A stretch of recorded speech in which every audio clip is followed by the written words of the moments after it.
Supreme court ने Elvis के खिलाफ वीडियो शूट में सांप के जहर के इस्तेमाल और ड्रग्स के सेवन वाली रेव पार्टियों में शामिल होने के आरोप में दर्ज हुई आपराधिक कार्यवाही को रद्द कर दिया है। कोर्ट ने कहा कि सीमित कानूनी मुद्दों के आधार पर एफआईआर कानून की दृष्टि से मान्य नहीं है।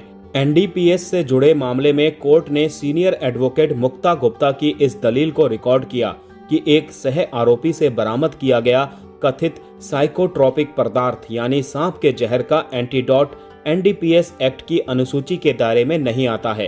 बेंच ने इस बात पर गौर किया कि जैसा कि स्वीकार किया गया है, विचाराधीन पदार्थ वैधानिक अनुसूची के अंतर्गत नहीं आता था। कोर्ट ने इस तर्क पर भी ध्यान दिया कि एल्विस यादव से खुद कुछ नहीं मिला था और चार्जशीट में केवल ये आरोप लगाया गया था कि उसने अपने एक सहयोगी के जरिए ऑर्डर दिए थे। इस बात को ध्यान में रखते हुए कोर्ट ने पाया कि पेश किए गए तथ्यों के आधार पर एनडीपीएस एक्ट को लागू करना कानूनी तौर पर सही नहीं था। वन्य जीव संरक्षण एक्ट से जुड़े दूसरे मुद्दे पर आते हुए बेंच ने कहा कि सेक्शन 55 के तहत ये जरूरी है कि मुकदमा सिर्फ किसी ऐसे अधिकारी की शिकायत पर ही शुरू किया जा सकता है जिसे इसके लिए विधिवत अधिकार दिया गया हो।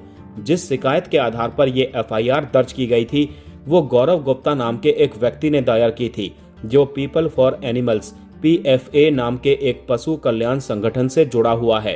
कोर्ट ने यह माना कि एफआईआर अपने वर्तमान स्वरूप में विचारणीय नहीं थी क्योंकि इसे किसी सक्षम प्राधिकारी द्वारा दायर नहीं किया गया था।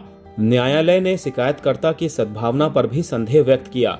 अदालत ने यह दलील भी दर्ज की कि भारतीय दंड संहिता के तहत अपराध स्वतंत्र रूप से नहीं बनते थे क्योंकि वो एक पिछली शिकायत का हिस्सा थे जिसे पहले ही बंद किया जा चुका था।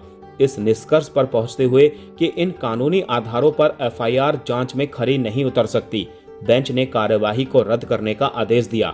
हालांकि उसने ये स्पष्ट किया कि उसने मूल आरोपों की मेरिट के आधार पर जांच नहीं की है।